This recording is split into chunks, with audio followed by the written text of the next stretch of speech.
Apakah Pak Polri dikriminalisasi? Menurut kau gimana? Lu punya otak nggak? Ya jawab dulu, menurut kau gimana? Kalau Merespon ungkapan Hotman saat itu yang mengatakan, menurut kau gimana? Lu punya otak nggak? Dewan Pers menyatakan sikap. 1. Menyesalkan. Assalamualaikum warahmatullahi wabarakatuh.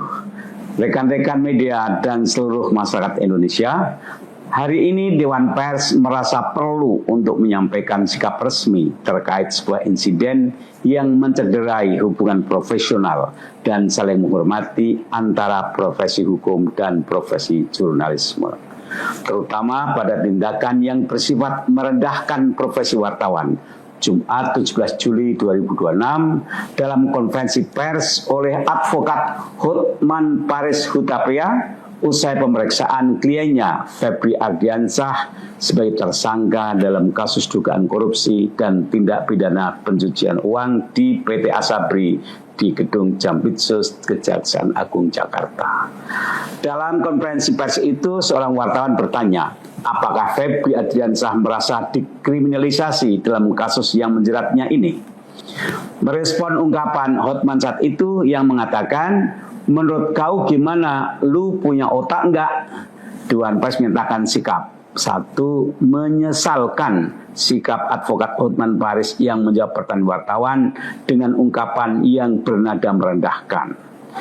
Ketidaksetujuan atau ketidaksenangan atas sebuah pertanyaan oleh wartawan hendaknya ditanggapi dengan cara yang lebih rasional dan beretika. 2. Meminta semua pihak untuk menghormati wartawan dalam melaksanakan kerja jurnalistiknya. Seorang wartawan mengajukan pertanyaan adalah untuk menggali informasi, mendengarkan versi narasumber atas sebuah peristiwa yang itu merupakan bagian dari proses jurnalistik yang dilindungi oleh pasal 4 ayat 3. Undang-Undang Nomor 40 Tahun 99 tentang pers, semua itu merupakan bagian dari upaya wartawan dalam menjalankan perannya seperti diamanatkan dalam pasal 6 Undang-Undang Pers, yaitu memenuhi hak masyarakat untuk mengetahui, menegakkan nilai-nilai dasar demokrasi, mendorong terwujudnya supremasi hukum dan hak asasi manusia serta menghormati kebinekaan. Juga mengembangkan pendapat umum berdasarkan informasi yang tepat, akurat dan benar, melakukan pengawasan, kritik, koreksi, dan saran terhadap hal-hal yang berkaitan dengan kepentingan umum. Kemudian, memperjuangkan keadilan dan kebenaran. Oleh karena itu, Dewan Pers mengingatkan wartawan untuk selalu mematuhi dan memperdomani Undang-Undang Pers dan Kode Etik Jurnalistik dalam menjalankan profesinya. Demikian sikap resmi dari Dewan Pers. Wassalamualaikum warahmatullahi wabarakatuh. Apakah Pak Polri dikriminalisasi? menurut kau gimana? Lu punya otak nggak? Waktu itu udah sama-sama emosional, tetap saya menyatakan maaf kepada wartawan tersebut maupun kepada organisasi wartawan di seluruh Indonesia. Karena selama ini juga saya sangat dekat kepada semua wartawan. Pernyataan maaf dari saya Hotman Paris sehubungan dengan himbauan Persatuan Wartawan Indonesia PWI dan juga rekan-rekan wartawan lainnya. Dengan ini saya menyatakan maaf sebesar-besarnya atas pernyataan saya pada waktu konferensi pers di kasus mantan Jampitsus yang mengatakan, lu punya otak nggak sih? Namun perlu saya jelaskan yang dikutip oleh media hanya bagian akhirnya. Tidak dikutip secara utuh. Kenapa saya mengucapkan begitu? Fakta kejadiannya adalah wartawan pertama bertanya kepada saya, apakah instansi terkait punya hidden agenda atau acara tersembunyi? Saya jawab, saya tidak tahu. Saya tidak punya kapasitas untuk menjawab itu. Belum selesai saya jawab, tiba-tiba wartawan kedua bertanya, apakah instansi tersebut melakukan kekeliruan? Akhirnya saya emosi karena saya udah bolak-balik, saya tidak tahu. Akhirnya saya jawab, kamu punya otak nggak sih? Maksudnya, saya udah jawab tadi, saya tidak tahu. Sebab saya tidak mungkin untuk menjawab apa hidden agenda dari suatu institusi penegak hukum. Itu kira-kira kejadian sebenarnya. Tapi terlepas dari fakta kejadian sebenarnya, waktu itu sudah sama-sama emosional, tetap saya menyatakan maaf kepada wartawan tersebut maupun kepada organisasi wartawan di seluruh Indonesia. Karena selama ini juga saya sangat dekat kepada semua wartawan. Sekali lagi, tidak ada niat apapun, cuma karena diberondong dengan dua pertanyaan yang saya sudah bilang saya tidak bisa jawab karena saya tidak punya kapasitas untuk menjawab. Tapi ditanya lagi, sehingga saya jadi emosional. Sekali lagi, saya menyatakan minta maaf. Sekian dan terima kasih. Saya nggak tahu serah kalian. Atas harta dan uang dari Asabri, Tankia nggak ada kaitannya. Ya, dia hanya terkait si Bencok itu beli tanah, dikerjasamakan, hanya itu toh. Dan itu sudah disita tanah itu. Jadi mengenai kerugian Asabri ini nggak ada kaitan. Itu hanya TPPU lanjutannya. Nambah Bang Ijin, Pak. Ya. Bagaimana cara merasnya? Sementara fakta yang didalilkan, si Ferry memberikan uang kepada si Norman 5 juta, itu tidak betul. Itu adalah fitnah.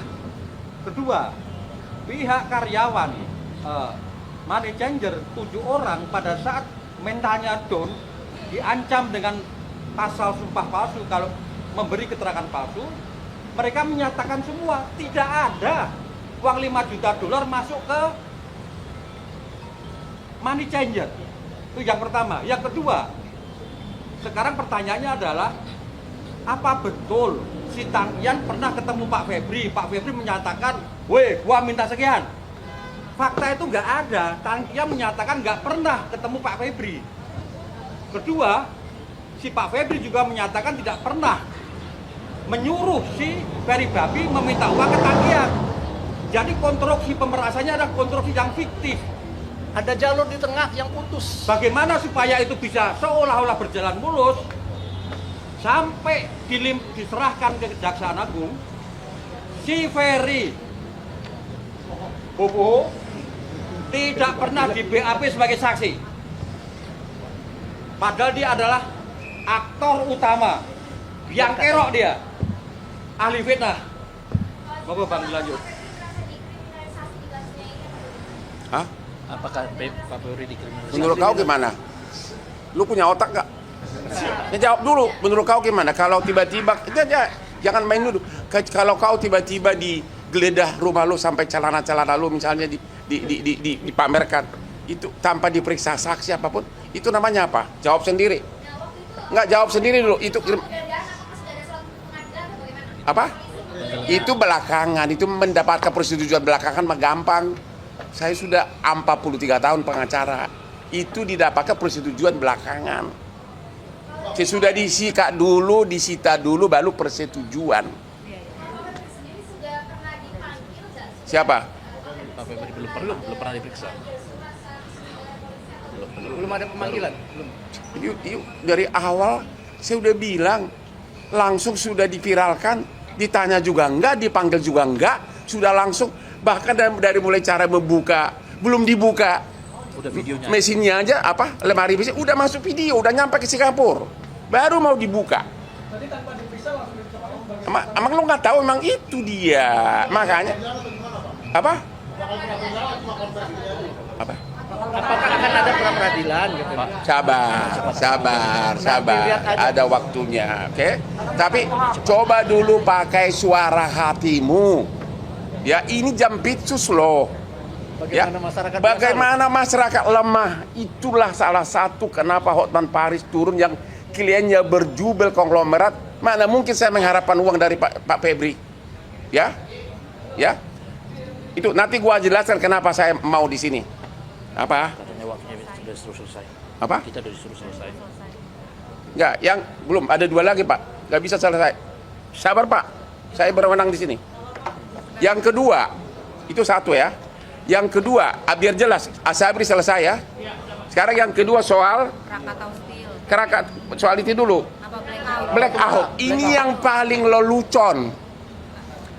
PT yang jadi supplier batubara yang dituduh terlibat itu, ternyata dia tidak supplier untuk Sumatera Utara. Iya, untuk Jawa Bali. Padahal blackout kan di Sumatera Utara, dia untuk Bali dan Jawa. Ya terus apa kaitannya? Ngerti nggak? Suralaya, PT Ya nggak ada kaitannya apa? Bali dan Suralaya.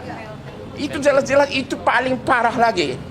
Ya, ya dituduh dan kerugian 5 triliun dari mana? Orang cuma 2 malam belum pernah dihitung. Artinya PT yang dituduh katanya menyogok itu tidak ada kaitannya dengan suplai batu bara untuk Sumut. Dia adalah Bali dan Suralaya ya. Ya itu paling fatalnya. Ya, itu pun di situ yang memberikan sogok juga belum tersangka. Nggak ada tersangka. Halo Mas, nggak ada tersangka. Kemudian kasus ketiga yang kasus Krakatau Steel juga nggak ada tersangka. Itu adalah PT swasta yang punya hutang kepada anak perusahaan Krakatau Steel. Hutangnya masih ada, belum ada keuangan negara yang dirugikan. Jadi benar-benar nggak ada. Karena agar gerak cepat, saya akan terangkan mulai yang poin lain ya. Ya sekarang kenapa seorang Hotman Paris yang sudah sukses mau? Ingat, saya 25 tahun sebagai pengacaranya Prabowo. Semua perkara besar dia termasuk adiknya Hasim saya yang pegang. Walaupun waktu dia menteri kehakiman, waktu Menhan pun saya sering diminta tanpa dibayar. Waktu saya di Singapura, saya kan operasi saraf kejepit. Jadi saya benar-benar nggak bisa bergerak karena 2 hari harus itu. Saya melihat benar-benar saya merasa miris. Karena apa? Jampitsus itu adalah yang dibanggakan oleh Presiden Prabowo karena dengan dia mendapatkan, negara mendapatkan sebagai Satgas PKH 300 triliun. Kemudian Dalam 1 tahun. dalam 1 tahun. Kemudian pengembalian kerugian negara dapat 130 triliun. Sudah 430 triliun kembali dibanggakan oleh Presiden. Bayangin orang yang kebanggaannya Presiden tiba-tiba dikriminalisasi, bahkan tanpa pamit sama Presiden. Karena waktu saya di Singapura saya bikin akun bahwa nggak mungkin Presiden nggak tahu. Ternyata enggak. Subscribe, share, like, and comment. Subscribe, share, like, and comment. Subscribe, share, like, and comment. Subscribe, share, like, and comment. Subscribe, share, like, and comment.